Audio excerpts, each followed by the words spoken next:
Welcome back to NHL predictions and picks. My name is Larry, and today I'm going to talk about why the Minnesota Vikings will upset the 49ers in their divisional match on Saturday.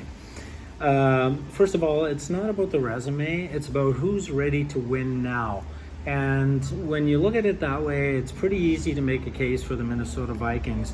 I think it'll be an extremely close game, but I'm calling for a 31-28 win for the Minnesota Vikings over the San Francisco 49ers, the highly lauded and highly predicted 49ers, and rightfully so. I mean, if you're an odds maker, you're doing betting lines with Vegas and so on and so forth, it's pretty easy to say the 49ers are the favorite team at 13-3. But the Minnesota Vikings, they went into New Orleans last weekend, and it was the same topic, same story, same old, that the Vikings didn't have a chance. And out of 30 experts out of the top networks, ESPN's, NFL Network, etc., CBS, ABC, NBC, etc., 29 out of the 30 top-rated experts called the Saints to easily win over the Vikings at home in New Orleans.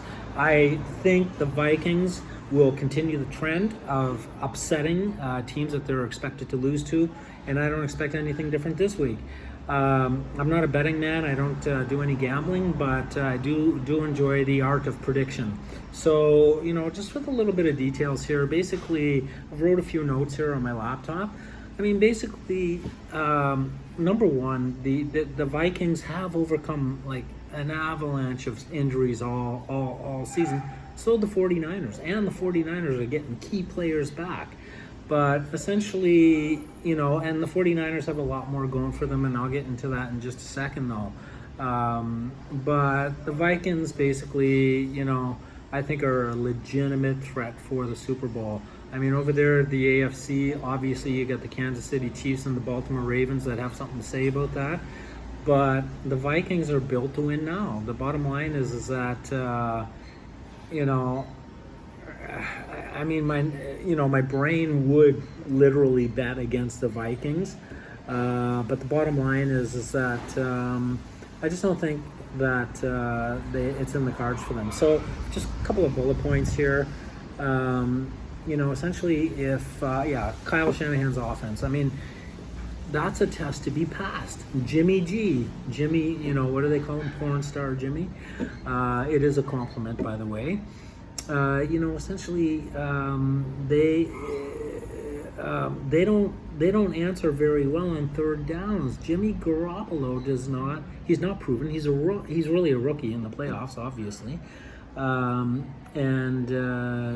Essentially after starting the season with a 5 receiver rotation, the team has a clear alpha player in Emmanuel Sanders and a playmaker in Deebo Samuel. There's no question about that. And they've got solid slot receivers, and they have the best tight end in the game. But the Vikings are not your average number 6 seed. On pure talent, they are the second best NFC team behind the 49ers and have the 4th best roster in the playoffs after you factor it. That's factoring in the AFC and the NFC. They boast like a singular amount of continuity on defense. I think that defense is ferocious. It's vicious. 8 out of their defensive starters haven't played at least 5 seasons together under Mike Zimmer. Think about that. And then you compare the 49ers. Yeah, their defense is legit. There's no question about it. But there's a big but. Look at the Vikings defense. Look what they've been working with over the last 5 years. Same group of guys, same core group of defenders. They can throw a lot of different looks at an offense with their top 3 safeties. The experience, the talent allows them to adjust to their plans on a weekly basis. And the bottom line is, I don't want to get overhyped here and so on and so forth, because I think it'll be a very, very close game. But that experience and talent allows the Minnesota Vikings to adjust their plans and basically match up with the 49ers very well. They're the strongest in situational football in the entire NFL. Just think about that for a second. and they're second in red zone defense. Okay, Jimmy G is not, I don't know the stats or whatever, but he's had some failures in the red zone. Obviously, with Kittle, bringing his A game, that might be quashed. Who knows? So essentially, the offensive brain trust of Stefanski, Gary Kubiak at the helm is pretty savvy. Well, the health of Dalvin Cook and Adam Thielen together makes the offense heavy, like unlike any group we saw at any point in this year.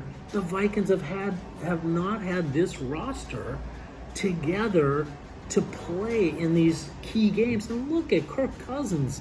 Come on. If he didn't answer the critics with that overtime drive, with pinpoint passing accuracy and driving the Vikings down the field to topple the Super Bowl favorites, New Orleans Saints, come on. You're kidding yourself. San Francisco's untested. Hey, listen, I respect what they did this year. They barely got by Seattle in their second game of Seattle. Seattle beat them in the first game pretty handily. And I believe, obviously, if I'm wrong here and the Vikings lose, I'm telling you, 49ers are not going to get past Seattle. Seattle's got a tough game in Green Bay. There's no question about it. But Russell Wilson, the magician, I'll cover in a different video because I don't want to ramble on here too long. I think we've gone 6.5 minutes. I'm going to leave it at that. Vikings 31, 49ers 28. I'm going to stick with that pick, and you can all flame me and insult me tomorrow, or Sunday, or later, Saturday, if I'm wrong. If I'm right, subscribe. How about that as a deal? That's a pretty good deal. Ciao. I'll see you next time for the next couple of games.